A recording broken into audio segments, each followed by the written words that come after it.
Good morning, my name is Min, and I'm a student at Hartland College. This morning we have a privilege of hearing Mr. Shin speak about Psalms 15 to guide us in practical life. May you all be blessed. Good morning. Good morning. I like the song. Jesus calls us over the tumult of our life's wild, restless sea.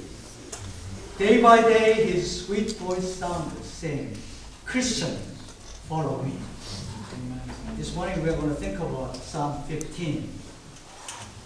Psalm 15 is after the Psalm 23. This psalm is like this psalm is one of their favorites. Before I read the in King James Version, I'd like to ask Melissa, please stand and read it in English Standard Version. So just listen carefully to get what the whole meaning is all about. O Lord, who shall sojourn in your tent? Who shall dwell on your holy hill? He who walks blamelessly and does what is right and speaks truth in his heart, who does not slander with his tongue and does no evil to his neighbor, nor takes up a reproach against his friend, in whose eyes a vile person is despised, but who honors those who fear the Lord, who swears to his own hurt and does not change, who does not put out his money at interest and does not take a bribe against the innocent. He who does these things shall never be moved. Now this time, Pastor Graham is going to be reading hymn version of this psalm.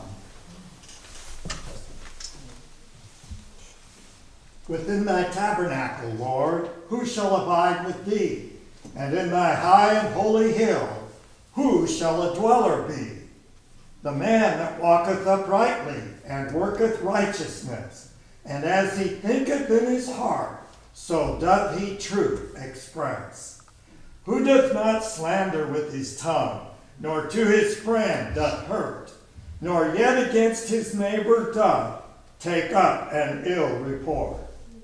In whose eyes vile men are despised, but those that God do fear, he honoreth and changeth not, though to his hurt he swear. His coin puts not to usury, nor take reward will he. Against the guiltless, who doth thus, shall never moved be. Amen. You get the general idea of this psalm. What is it talking about? Anybody? Righteous man. Well, the Spurgeon calls it as a question and answer psalm. This verse 1 asks questions, and the second part of the verse 5 is the conclusion. And in the middle of it is the answer, what kind of people.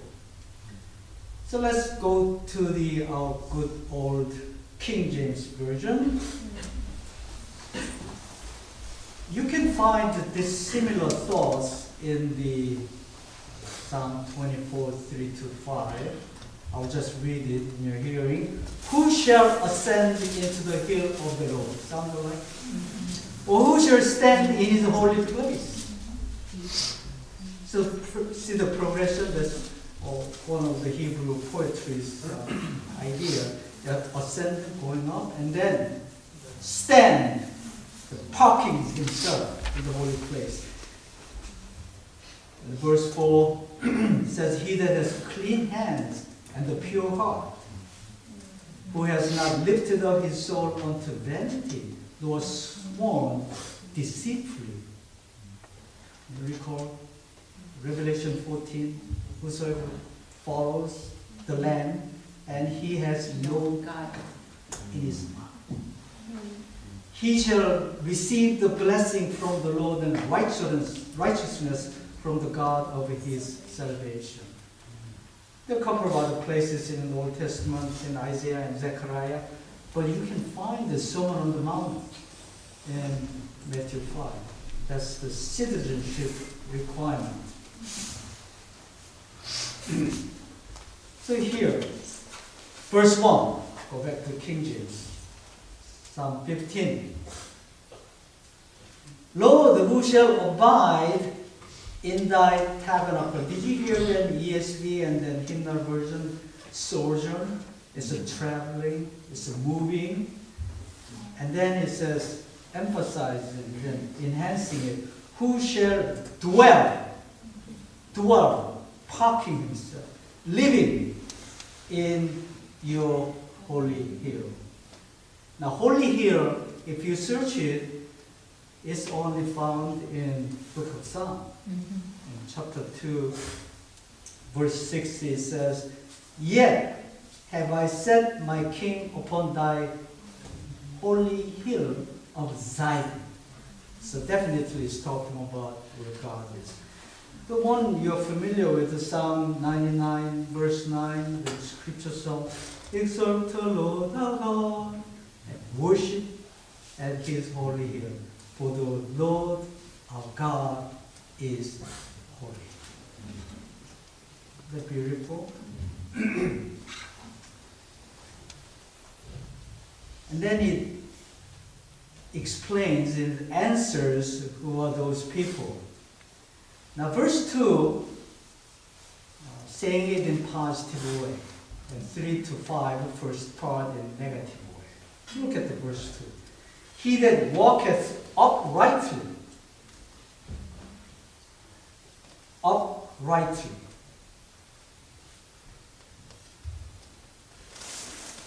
and worketh righteousness. Upright, you can think about, in the original word, is perfect. So God is thinking about Abraham, and he is a perfect man. And Genesis chapter 17, verse 1, it says, when he called Abraham at the age of 99, at that time he was Abraham is a perfect man. But in the New Testament, Jesus always also says, the last verse of Matthew 5, your Father in heaven is perfect. You shall be perfect. So that's the perfect, upright, righteousness. Do the right thing. Do the right thing. We have to think about not thinning in our heart. So that is well spelled out in 1 John chapter 3, verse 6 through 10. I'll just read first verse. Whosoever abideth in him, so abideth in him, sinneth not. Whosoever sinneth has not seen him. Have you seen God? And if we see God every day, every morning, through the scriptures, there's a less chance of sinning against him. The John is spelling out, whosoever sinneth has not seen him, neither know him. Knowing him. That is important. So it speaks the truth in his heart. Speak the truth in his heart. So for these people to have to speak the truth in his heart, they have to have a truth in their heart. Jesus says what? Luke 6:45, for the abundance of the heart, his mouth speaketh. So if we have a garbage in our heart, what do we speak? Garbage. So every morning and throughout the day, sing scripture song. Have something right. The small card. Everybody does small card? Revelation 22:14. That's the last promise in the Bible. Blessed are they do his commandments. So think about it. So that our mind is filled, saturated with his word. That's the kind of people that David is talking about, who's going to be living in the holy hill with God. Aren't you looking forward to that day? We are going to be all there. Now it's a negative way of saying it. Verse 3, he that backbiteth not with his tongue. There's always something about tongue. And James chapter 3, he speaks well about what do we have to do and not to do. I'll just read one verse, chapter 3. You just study it out, 2 to 11. For in many things we offend all, if any man offend not in word. The same is a perfect man, and able also to bridle the whole body.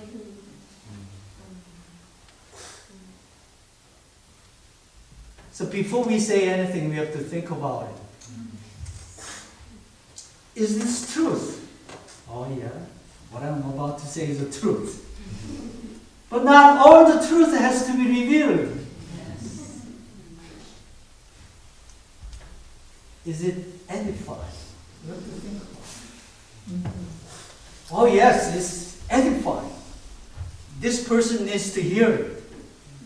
We have to think and pray, is this the time to say it? That person may not be ready. I'm ready to speak.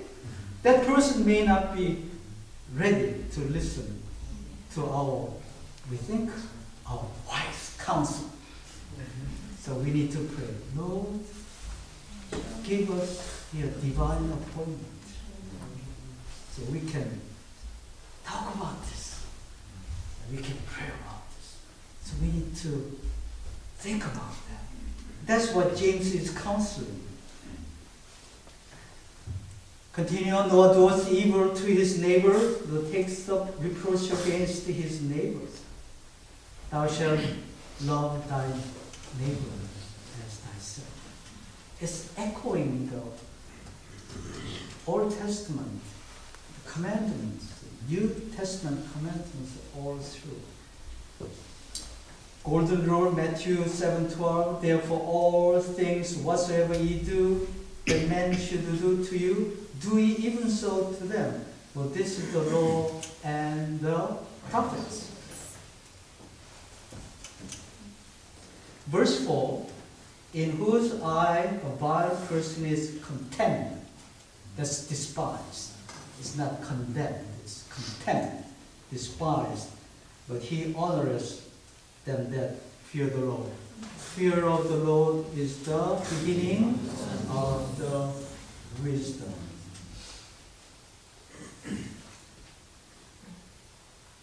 The next one is interesting one. He that swears to his own hurt and changes not. Once they promise, I'm going to do this, and then later on found out if I do that, it's going to hurt my financial, my savings account. It will hurt me. No matter what it hurts, once I promise, I'll keep it, even if it hurts me. Do you remember Joshua chapter 9? These people in Gibeon, they heard about what Israelites did to all those people. So they faked. So they went to Joshua, and Joshua didn't pray. So he was deceived, but he and his elders made a promise.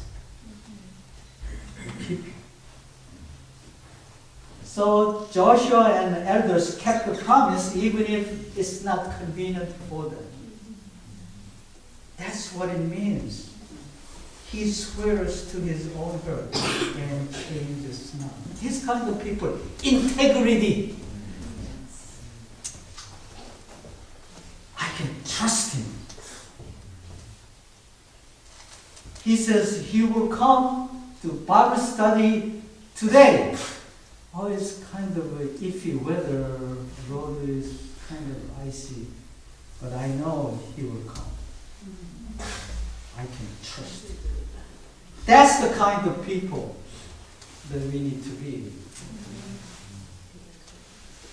He that put us not out of his money to usury, no interest, to the same people. The whole idea is to take advantage of poor people. That's what it is. And Noah takes the reward against the innocent. Do not take any briberies. That's what it is. He that doeth these things shall never be moved. So, if you look at 16, next chapter, verse 8, I have set the Lord always before me, because he is at my right hand. I shall not be moved. So we have to set the Lord always. Always look for it. Then I shall not be moved. Now these are the people. Verse 2 to 3, 5, first portion. These are the people. Jesus said it this way. Matthew 7, 24 and 25. Therefore, whosoever hears these sayings of mine and doeth them, I will liken them unto wise men, which built his house upon a rock. And the rain descended, and the floods came, and the winds blew, and beat upon the house, and it fell not, for it was founded upon a rock. So every day we need to make sure that we are set upon the rock.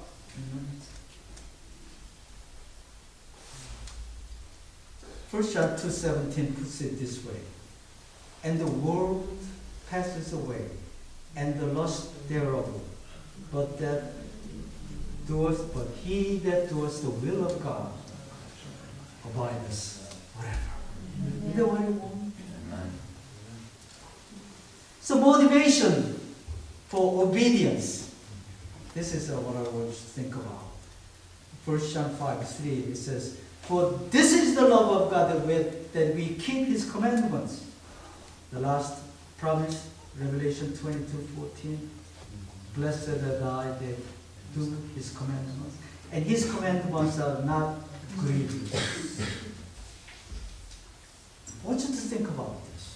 This is taken from That I May Know Him, page 297, paragraph 4. Just listen carefully. This quotation, whole page, is in your mail, in your inbox. So if you think about it, if you remember, just open your email. It starts with, often ask prayerfully. Often. What is often? Depending on the people. Often is a relative term. For some, often means yearly, once a year. Often ask prayerfully, Lord, what wilt thou have me to do? Am I in any way disregarding the divine precepts? Am I in any way placing my influence on the enemy's side? Think prayerfully. Am I showing a careless disregard of God's commandments? Careless disregard. Am I willing to yoke up with Christ, to lift the burdens and to be a co-laborers with Him? You are here to be trained, to be a co-laborers with the Lord. Am I studying out possible excuses for neglecting obedience to thus saith the Lord? Am I risking the consequences of neglect to obey the clearly revealed precepts of Jehovah? because I'm not willing to come out from the world and be separate. Shall the fear of man have a greater influence over me than the fear of God? We need to think about this often, prayerfully. So here's an encouragement. Surrender yourself to God. Sing, "Here, Lord, I give myself away." This is all that I can do. I will not be found in disobedience to thy law, for that would place me in the enemy's rank. Wonderful thought. Think about this. As we walk with the Lord, just like Enoch asked, is this the way of the Lord? Always. May God bless you as we think about it.